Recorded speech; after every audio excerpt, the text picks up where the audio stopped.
C'est bon, tout le monde est arrivé, on peut y aller? Ok.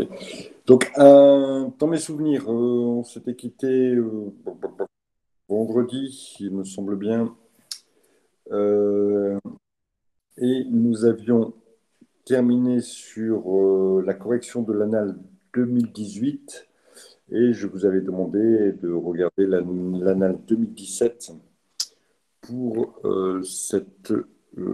cette séance. Est-ce qu'on est OK, hein, l'annale 2017, on ne l'a pas abordée, hein.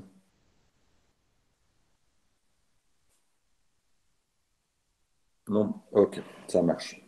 Donc, c'est OK comme ça. Alors, hop, je vais partager mon écran et on va pouvoir passer. Ni 2018? Êtes-vous sûr? Êtes-vous sûr? Êtes-vous sûr? Alors, attendez, je vais vous montrer ce sur lequel on était arrivé. Je vais d'abord partager mon écran.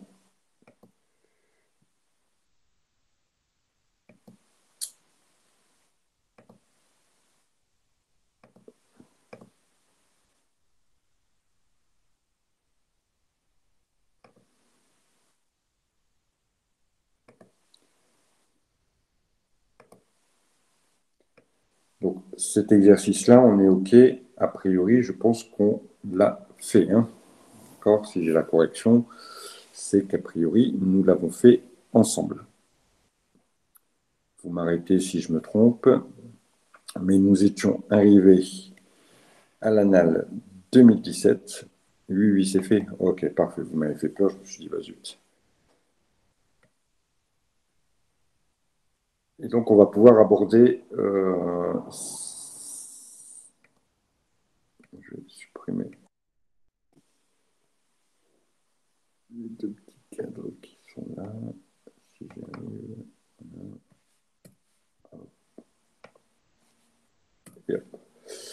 Voilà, donc lors de l'annale 2000, ouais, c'était le 2017, un exercice était proposé. Et alors, on ne vous demandait pas clairement de faire le tableau des SIG, mais on vous demandait de définir et de faire des calculs relatifs à la valeur ajoutée. Donc, obligatoirement, ça nous amène vers le tableau des SIG. Alors, nous, à titre d'exercice, on va quand même le refaire pour l'année 2016, d'accord? Et on va d'abord regarder un petit peu, avant de se lancer tout de suite dans le tableau, on va regarder un peu la composition de ce compte de résultat pour pouvoir, à un moment donné, réfléchir et notamment à cette problématique, hein, vous savez, de est-ce qu'on a affaire à une entreprise commerciale, est-ce qu'on a affaire à une entreprise industrielle, donc qui fabrique, ou est-ce qu'on a affaire à une entreprise mixte, c'est-à-dire qui pourrait à la fois avoir une activité purement commerciale, d'achat et revente de marchandises et de fabrication de produits. Alors, comme je l'ai déjà signifié, bien souvent, dans les sujets qui vous sont proposés, on est toujours en présence d'entreprises liées à votre futur métier, hein, la diététique, et bien souvent, ce sont des entreprises qui fabriquent des plats ou qui font de la vente d'une marchandise bien spécifique. Donc, ici, qu'est-ce que l'on a? Qu'est-ce que l'on voit sur ce compte de résultats? On voit que on a de la vente de marchandises et on a de l'achat de marchandises. Donc, ça veut dire que clairement, on a déjà une activité commerciale qui est faite. Donc, ce qui veut dire aussi qu'il pourra y avoir de la marge commerciale qui va être calculée dans notre tableau des SIG. Ensuite, on voit aussi que l'entreprise a de la production vendue. D'accord? Donc, c'est qu'elle produit, il y a des achats de matières premières notamment, elle produit quelque chose. Donc, on a une entreprise qui a cette spécificité d'avoir cette double activité de fabriquer des produits. Alors, on voit malgré tout que la proportion euh, entre la vente de marchandises et la production vendue est relativement. La vente de marchandises, les ventes de marchandises pardon, sont relativement faibles par rapport à la production vendue. Hein. Production vendue 141 500 euros pour 2016, alors que la vente de marchandises 32 300 euros. On peut imaginer que c'est une toute petite part de l'activité de l'entreprise. Ici, on doit être allez, à un tout petit, un bon 20%. Donc, on a quand même la spécificité d'avoir une entreprise avec cette double casquette et entreprise commerciale et entreprise de fabrication, entreprise qu'on pourrait qualifier d'industrielle. Donc, clairement, au niveau du tableau des SIG, ça veut dire quoi pour nous? Ça veut dire qu'on va avoir et de la marge commerciale et de la production de l'exercice. D'accord? Donc, les deux premiers soldes vont être complétés. Je vous rappelle que dans l'annale 2018, que je remets à l'écran ici, il n'y avait pas de marge commerciale. Tout simplement parce que l'entreprise ne vendait pas de marchandises. Vente de marchandises, zéro, nada. D'accord? Achat, bien sûr, zéro, obligatoirement, si on ne vend rien, on n'achète rien. Je me permets, mais je pense que vous l'avez compris, de vous répéter que la vente de marchandises, c'est la vente de biens en l'état sans transformation et que ça porte bien son nom. Ce sera vente de marchandises. Si on a vente de marchandises, ça veut dire que ce sont des biens revendus en l'état et sans transformation par l'entreprise. Alors que la production vendue, c'est la production qui est réalisée par l'entreprise. Alors, euh, première chose, je sais plus si je vous avais demandé de le faire, le tableau des SIG. D'accord? Le tableau qui est juste en dessous, que vous aviez normalement, hein, puisque je vous avais donné un, un sujet vierge. Est-ce que vous l'avez fait? Si vous ne l'avez pas fait, je vous accorde allez, 10 minutes à peine pour le faire. Enfin, on va d'abord travailler solde par solde. Donc, ce que l'on fait pour que ce soit efficace, c'est que je vais demander un.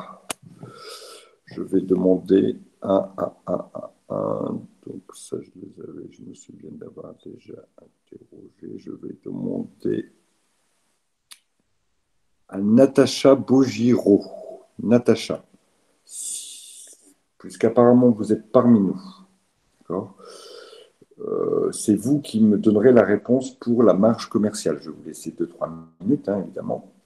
C'est vous qui me donnerez la réponse pour la marge commerciale. Tout le monde réfléchit, tout le monde essaie de voir à quelle hauteur est la marge commerciale et Natacha nous proposera quelque chose. D'accord? Allez, je vous laisse vraiment, il n'y a pas grand-chose à faire, hein. Il y a un calcul, il y a deux calculs, une addition et une soustraction. Donc, je vous laisse 2 minutes pour faire ça. Et puis, on s'attaque à la marge commerciale dès que les 2 minutes sont terminées. Bien sûr, je suis à votre disposition s'il y a des questions.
Allez, on y va. Natacha, je vous écoute. Comment avez-vous calculé la marge commerciale, s'il vous plaît?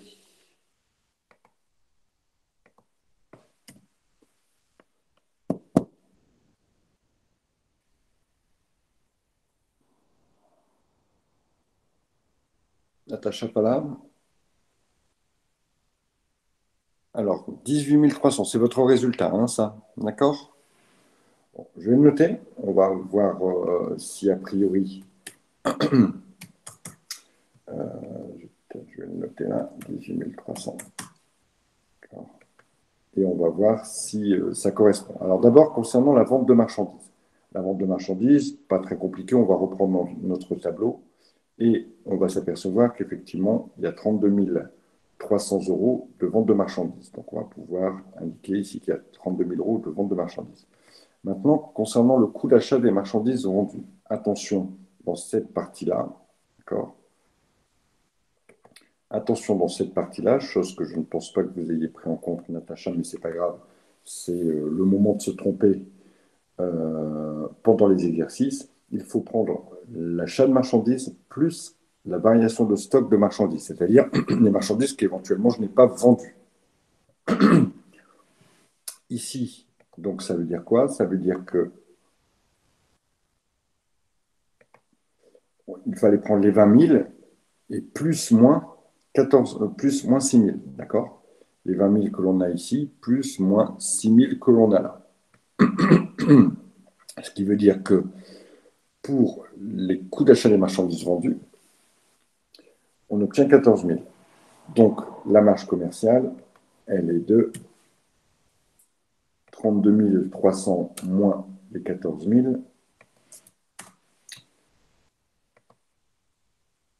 La marge commerciale est de 18 000. Moi, finalement, je pensais que vous aviez, j'avais pas fait attention. Mais c'est très bien, bravo Natacha, j'ai cru que vous aviez faux, mais non. Vous aviez bon, il n'y a pas de problème. Alors, on va maintenant se caler sur la production de l'exercice. Et donc, Chloé Saint-André me donnera sa réponse, enfin m'expliquera si elle veut me donner plus de détails, je suis preneur, me dira un petit peu ce qu'elle a vu pour la production de l'exercice. Pareil, je vous laisse 2 minutes pour calculer la production de l'exercice. Il n'y a pas de question concernant la marge commerciale.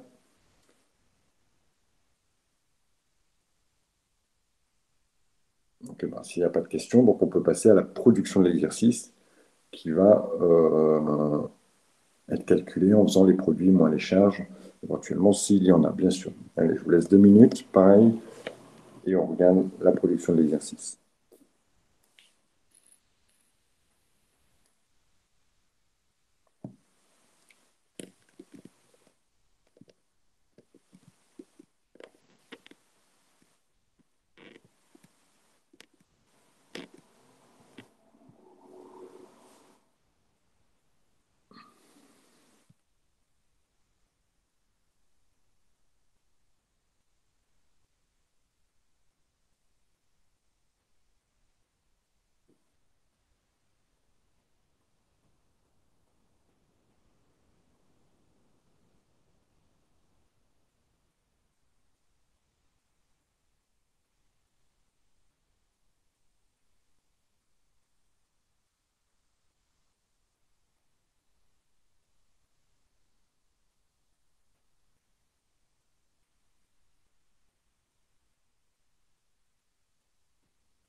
Allez, on y va. Je vous écoute, mademoiselle. Je ne sais plus qui j'ai maintenant. Chloé. Chloé Saint-André. Je vous écoute.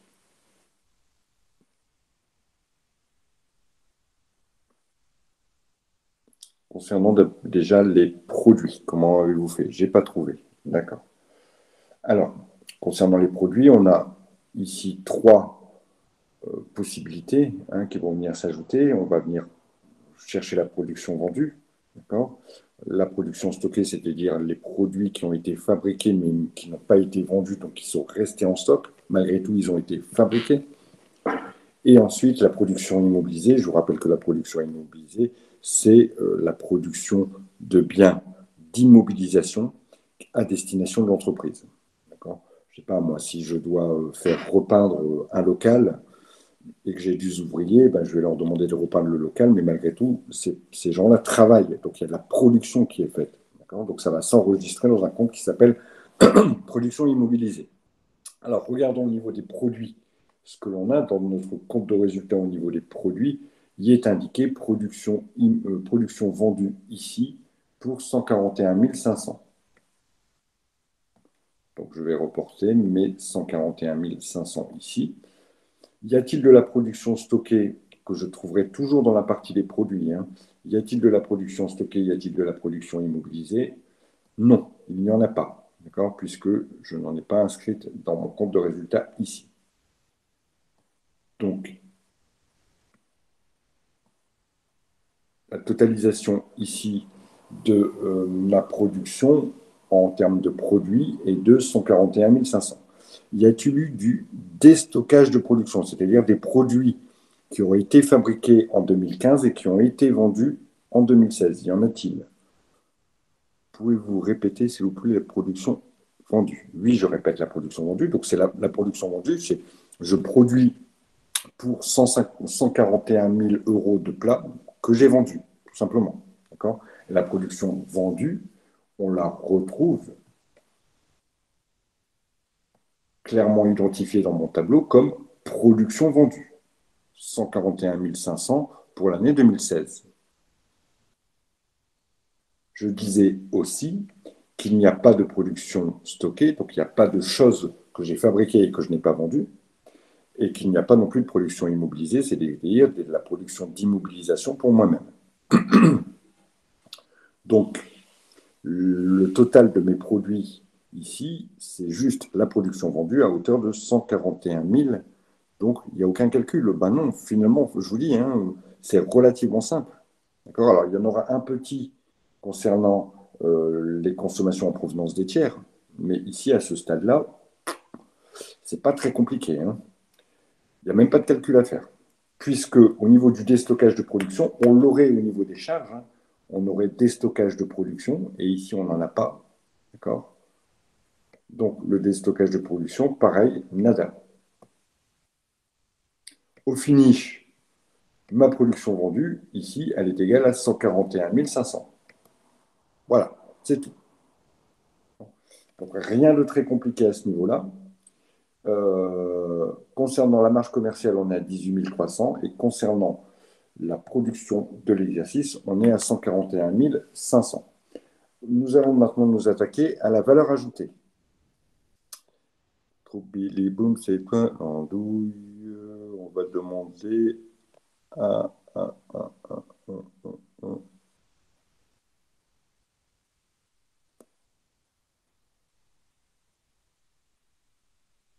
Lola Trocello. Lola Trocello. Donc, qui nous parlera comment elle a calculé la partie des produits, c'est pas très compliqué. Un petit peu plus short pour les consommations en provenance des tiers, mais ce sont des choses qu'on a déjà vues, d'accord? Et un petit peu, et après, par déduction, on va retrouver la valeur ajoutée. Donc, je vous laisse 2-3 minutes, Lola, pour regarder ça de près et nous expliquer ce que vous avez trouvé et comment vous avez calculé tout ça.